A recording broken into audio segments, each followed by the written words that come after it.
Paper 194. Bestowal of the Spirit of Truth. About 1 o'clock, as the 120 believers were engaged in prayer, they all became aware of a strange presence in the room. At the same time, these disciples all became conscious of a new and profound sense of spiritual joy, security, and confidence. This new consciousness of spiritual strength was immediately followed by a strong urge to go out and publicly proclaim the gospel of the kingdom and the good news that Jesus had risen from the dead. Peter stood up and declared that this must be the coming of the Spirit of truth, which the Master had promised them, and proposed that they go to the temple and begin the proclamation of the good news committed to their hands, and they did just what Peter suggested. These men had been trained and instructed that the gospel which they should preach was the fatherhood of God and the sonship of man. But at just this moment of spiritual ecstasy and personal triumph, the best tidings, the greatest news these men could think of was the fact of the risen Master. And so they went forth, endowed with power from on high, preaching glad tidings to the people, even salvation through Jesus. But they unintentionally stumbled into the error of substituting some of the facts associated with the gospel for the gospel message itself.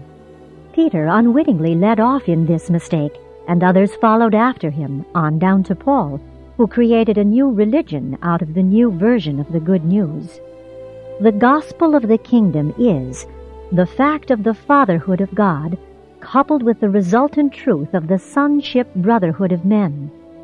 Christianity, as it developed from that day, is the fact of God as the Father of the Lord Jesus Christ, in association with the experience of believer fellowship with the risen and glorified Christ. It is not strange that these spirit-infused men should have seized upon this opportunity to express their feelings of triumph over the forces which had sought to destroy their Master and end the influence of his teachings. At such a time as this, it was easier to remember their personal association with Jesus and to be thrilled with the assurance that the Master still lived, that their friendship had not ended, and that the Spirit had indeed come upon them, even as he had promised. These believers felt themselves suddenly translated into another world, a new existence of joy, power, and glory. The Master had told them the kingdom would come with power, and some of them thought they were beginning to discern what he meant. And when all of this is taken into consideration, it is not difficult to understand how these men came to preach a new gospel about Jesus in the place of their former message of the fatherhood of God and the brotherhood of men. 1. The Pentecost Sermon. The apostles had been in hiding for 40 days. This day happened to be the Jewish festival of Pentecost, and thousands of visitors from all parts of the world were in Jerusalem. Many arrived for this feast, but a majority had tarried in the city since the Passover. Now these frightened apostles emerged from their weeks of seclusion to appear boldly in the temple, where they began to preach the new message of a risen Messiah. And all the disciples were likewise conscious of having received some new spiritual endowment of insight and power. It was about 2 o'clock when Peter stood up in that very place where his Master had last taught in this temple, and delivered that impassioned appeal which resulted in the winning of more than 2,000 souls. The Master had gone, but they suddenly discovered that this story about him had great power with the people. No wonder they were led on into the further proclamation of that which vindicated their former devotion to Jesus, and at the same time so constrained men to believe in him. 6 of the apostles participated in this meeting: Peter, Andrew, James, John, Philip, and Matthew. They talked for more than an hour and a half and delivered messages in Greek, Hebrew, and Aramaic, as well as a few words in even other tongues with which they had a speaking acquaintance. The leaders of the Jews were astounded at the boldness of the apostles, but they feared to molest them because of the large numbers who believed their story. By 4:30 o'clock, more than 2,000 new believers followed the apostles down to the pool of Siloam, where Peter, Andrew, James, and John baptized them in the Master's name. and it was dark when they had finished with baptizing this multitude. Pentecost was the great festival of baptism, the time for fellowshipping the proselytes of the gate, those Gentiles who desired to serve Yahweh. It was therefore the more easy for large numbers of both the Jews and believing Gentiles to submit to baptism on this day. In doing this, they were in no way disconnecting themselves from the Jewish faith. Even for some time after this, the believers in Jesus were a sect within Judaism. All of them, including the apostles, were still loyal to the essential requirements of the Jewish ceremonial system. 2. The significance of Pentecost. Jesus lived on earth and taught a gospel which redeemed man from the superstition that he was a child of the devil and elevated him to the dignity of a faith son of God. Jesus' message, as he preached it and lived it in his day, was an effective solvent for man's spiritual difficulties in that day of its statement, and now that he has personally left the world, he sends in his place his Spirit of truth, who is designed to live in man and, for each new generation, to restate the Jesus message so that every new group of mortals to appear upon the face of the earth shall have a new and up-to-date version of the gospel, just such personal enlightenment and group guidance as will prove to be an effective solvent for man's ever-new and varied spiritual difficulties. The first mission of this Spirit is, of course, to foster and personalize truth, for it is the comprehension of truth that constitutes the highest form of human liberty. Next, it is the purpose of this Spirit to destroy the believer's feeling of orphanhood. Jesus having been among men, all believers would experience a sense of loneliness had not the Spirit of truth come to dwell in men's hearts. This bestowal of the Son's Spirit effectively prepared all normal men's minds for the subsequent universal bestowal of the Father's Spirit, the Adjuster, upon all mankind. In a certain sense, this Spirit of truth is the Spirit of both the Universal Father and the Creator Son. Do not make the mistake of expecting to become strongly intellectually conscious of the outpoured Spirit of truth. The Spirit never creates a consciousness of himself, only a consciousness of Michael the Son. From the beginning, Jesus taught that the Spirit would not speak of himself. The proof, therefore, of your fellowship with the Spirit of truth is not to be found in your consciousness of this Spirit, but rather in your experience of enhanced fellowship with Michael. The Spirit also came to help men recall and understand the words of the Master, as well as to illuminate and reinterpret his life on earth. Next, the Spirit of truth came to help the believer to witness to the realities of Jesus' teachings and his life as he lived it in the flesh, and as he now again lives it anew and afresh in the individual believer of each passing generation of the Spirit-filled sons of God. Thus it appears that the Spirit of truth comes really to lead all believers into all truth, into the expanding knowledge of the experience of the living and growing spiritual consciousness of the reality of eternal and ascending sonship with God. Jesus lived a life which is a revelation of man submitted to the Father's will, not an example for any man literally to attempt to follow. This life in the flesh, together with his death on the cross and subsequent resurrection, presently became a new gospel of the ransom which had thus been paid in order to purchase man back from the clutch of the evil one, from the condemnation of an offended God. Nevertheless, even though the gospel did become greatly distorted, it remains a fact that this new message about Jesus carried along with it many of the fundamental truths and teachings of his earlier gospel of the kingdom. And sooner or later, these concealed truths of the fatherhood of God and the brotherhood of men will emerge to effectually transform the civilization of all mankind. But these mistakes of the intellect in no way interfered with the believer's great progress in growth in spirit. In less than a month after the bestowal of the Spirit of truth, the apostles made more individual spiritual progress than during their almost 4 years of personal and loving association with the Master. Neither did this substitution of the fact of the resurrection of Jesus for the saving gospel truth of sonship with God in any way interfere with the rapid spread of their teachings.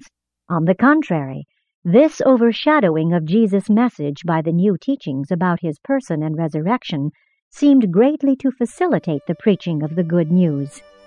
The term baptism of the Spirit, which came into such general use about this time, merely signified the conscious reception of this gift of the Spirit of truth, and the personal acknowledgement of this new spiritual power as an augmentation of all spiritual influences previously experienced by God-knowing souls. Since the bestowal of the Spirit of truth, man is subject to the teaching and guidance of a threefold spirit endowment: the Spirit of the Father, the Thought Adjuster; the Spirit of the Son, the Spirit of truth; the Spirit of the Spirit, the Holy Spirit. In a way, mankind is subject to the double influence of the sevenfold appeal of the universe spirit influences. The early evolutionary races of mortals are subject to the progressive contact of the 7 adjutant mind spirits of the local universe mother spirit. As man progresses upward in the scale of intelligence and spiritual perception, there eventually come to hover over him and dwell within him the 7 higher spirit influences. And these 7 spirits of the advancing worlds are: 1. The bestowed spirit of the Universal Father, the Thought Adjusters; 2. The spirit presence of the Eternal Son, the spirit gravity of the universe of universes, and the certain channel of all spirit communion; 3. The spirit presence of the Infinite Spirit, the universal spirit mind of all creation, the spiritual source of the intellectual kinship of all progressive intelligences; 4. The spirit of the Universal Father and the Creator Son, the Spirit of Truth, generally regarded as the Spirit of the Universe Son; 5. The Spirit of the Infinite Spirit and the Universe Mother Spirit, the Holy Spirit, generally regarded as the Spirit of the Universe Spirit; 6. The Mind Spirit of the Universe Mother Spirit, the 7 adjutant mind spirits of the local universe; 7.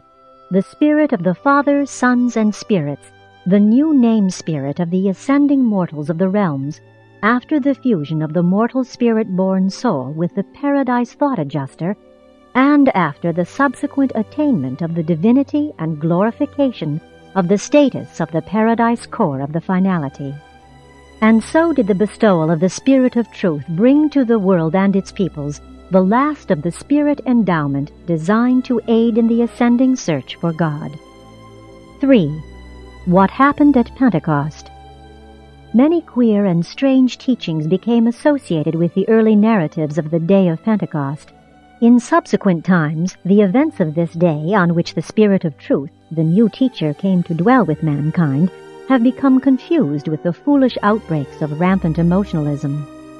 The chief mission of this outpoured Spirit of the Father and the Son is to teach men about the truths of the Father's love and the Son's mercy. These are the truths of divinity which men can comprehend more fully than all the other divine traits of character. The Spirit of Truth is concerned primarily with the revelation of the Father's spirit nature and the Son's moral character. The Creator Son in the flesh revealed God to men. The Spirit of Truth in the heart reveals the Creator Son to men.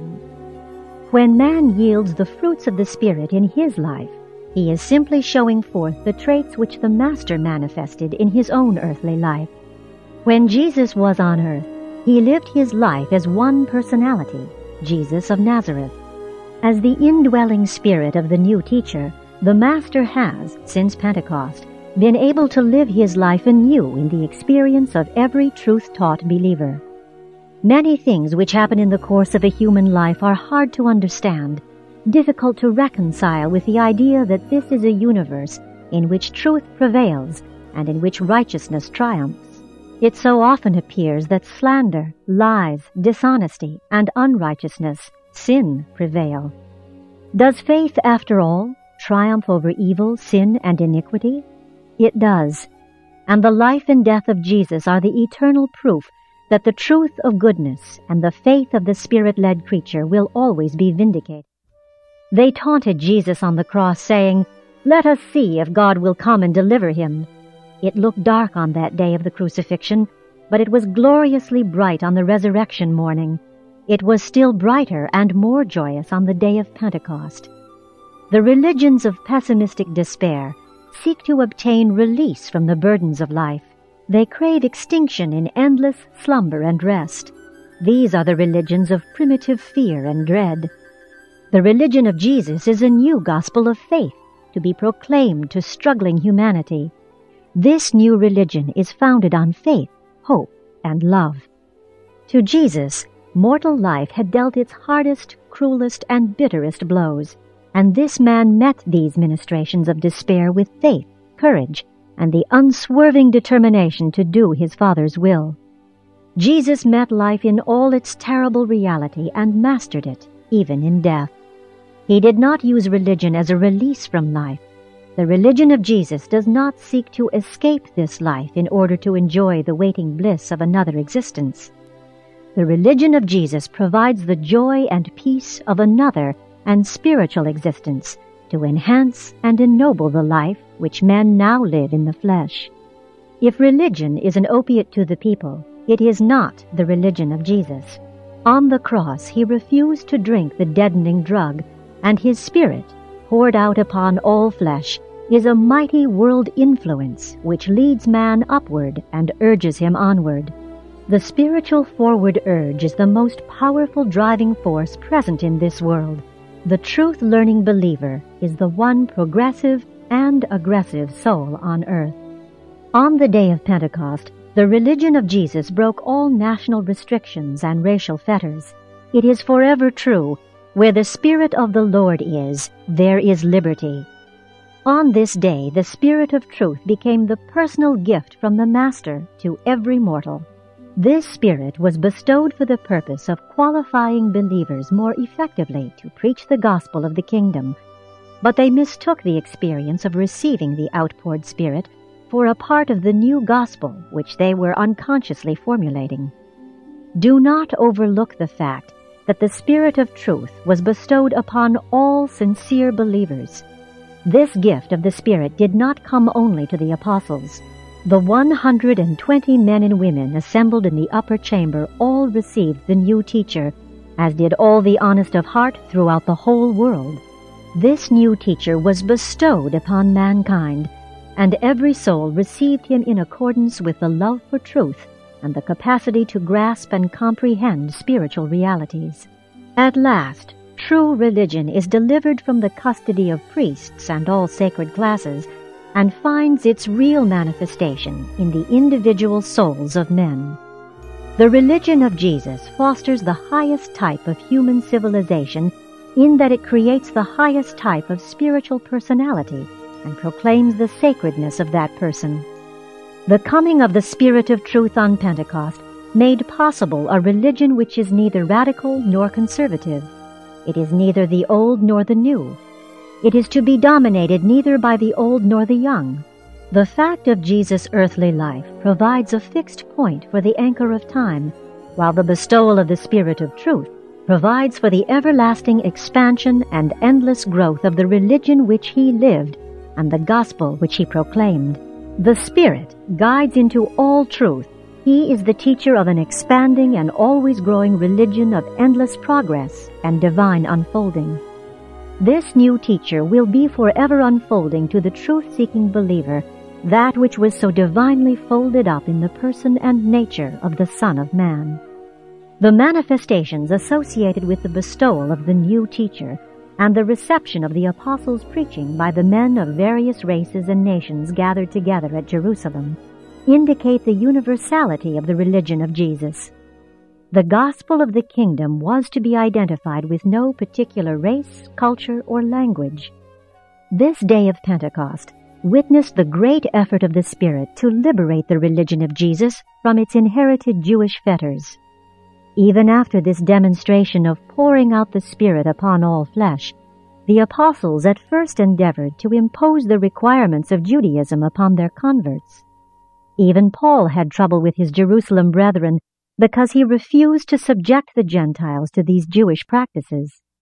No revealed religion can spread to all the world when it makes the serious mistake of becoming permeated with some national culture or associated with established racial, social, or economic practices.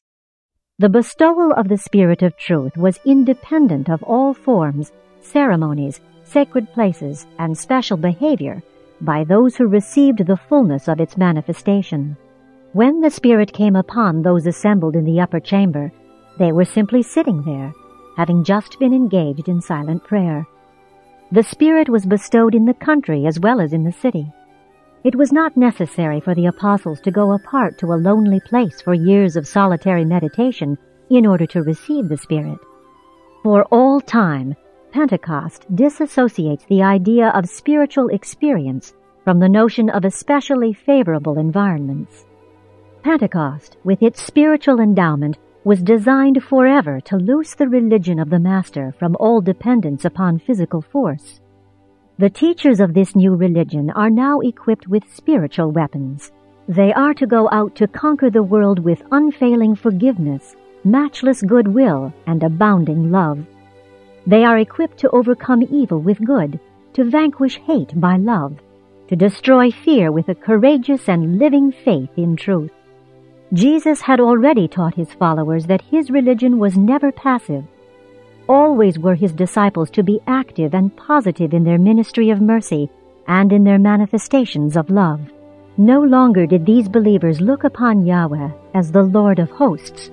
They now regarded the eternal deity as the God and Father of the Lord Jesus Christ. They made that progress at least, even if they did in some measure fail fully to grasp the truth that God is also the spiritual Father of every individual. Pentecost endowed mortal man with the power to forgive personal injuries, to keep sweet in the midst of the gravest injustice, to remain unmoved in the face of appalling danger, and to challenge the evils of hate and anger by the fearless acts of love and forbearance. Urantia has passed through the ravages of great and destructive wars in its history. All participants in these terrible struggles met with defeat. There was but one victor. There was only one who came out of these embittered struggles with an enhanced reputation. That was Jesus of Nazareth and his gospel of overcoming evil with good. The secret of a better civilization is bound up in the Master's teachings of the brotherhood of man, the goodwill of love and mutual trust. Up to Pentecost, religion had revealed only man seeking for God. Since Pentecost, man is still searching for God, but there shines out over the world the spectacle of God also seeking for man, and sending his Spirit to dwell within him when he has found him. Before the teachings of Jesus, which culminated in Pentecost, women had little or no spiritual standing in the tenets of the older religions. After Pentecost, in the brotherhood of the kingdom, woman stood before God on an equality with man. Among the 120 who received this special visitation of the Spirit were many of the women disciples, and they shared these blessings equally with the men believers. No longer can man presume to monopolize the ministry of religious service. The Pharisee might go on thanking God that he was not born a woman, a leper, or a Gentile, but among the followers of Jesus, woman has been forever set free from all religious discriminations based on sex. Pentecost obliterated all religious discrimination founded on racial distinction, cultural differences, social caste, or sex prejudice. No wonder these believers in the new religion would cry out, "Where the Spirit of the Lord is, there is liberty." Both the mother and brother of Jesus were present among the 120 believers, and as members of this common group of disciples, they also received the outpoured Spirit. They received no more of the good gift than did their fellows. No special gift was bestowed upon the members of Jesus' earthly family. Pentecost marked the end of special priesthoods and all belief in sacred families. Before Pentecost, the apostles had given up much for Jesus. They had sacrificed their homes, families, friends, worldly goods, and positions. At Pentecost, they gave themselves to God, and the Father and the Son responded by giving themselves to man, sending their spirits to live within men. This experience of losing self and finding the Spirit was not one of emotion. It was an act of intelligent self-surrender and unreserved consecration. Pentecost was the call to spiritual unity among gospel believers. When the Spirit descended on the disciples at Jerusalem, the same thing happened in Philadelphia, Alexandria, and at all other places where true believers dwelt. It was literally true that there was but one heart and soul among the multitude of the believers. The religion of Jesus is the most powerful unifying influence the world has ever known. Pentecost was designed to lessen the self-assertiveness of individuals, groups, nations, and races. It is this spirit of self-assertiveness which so increases in tension that it periodically breaks loose in destructive wars. Mankind can be unified only by the spiritual approach, and the Spirit of Truth is a world influence which is universal. The coming of the Spirit of Truth purifies the human heart and leads the recipient to formulate a life purpose single to the will of God and the welfare of men. The material spirit of selfishness has been swallowed up in this new spiritual bestowal of selflessness. Pentecost, then and now, signifies that the Jesus of history has become the divine Son of living experience. The joy of this outpoured spirit, when it is consciously experienced in human life, is a tonic for health, a stimulus for mind, and an unfailing energy for the soul. Prayer did not bring the Spirit on the day of Pentecost, but it did have much to do with determining the capacity of receptivity which characterized the individual believers. Prayer does not move the divine heart to liberality of bestowal, but it does so often dig out larger and deeper channels wherein the divine bestowals may flow to the hearts and souls of those who thus remember to maintain unbroken communion with their Maker through sincere prayer and true worship.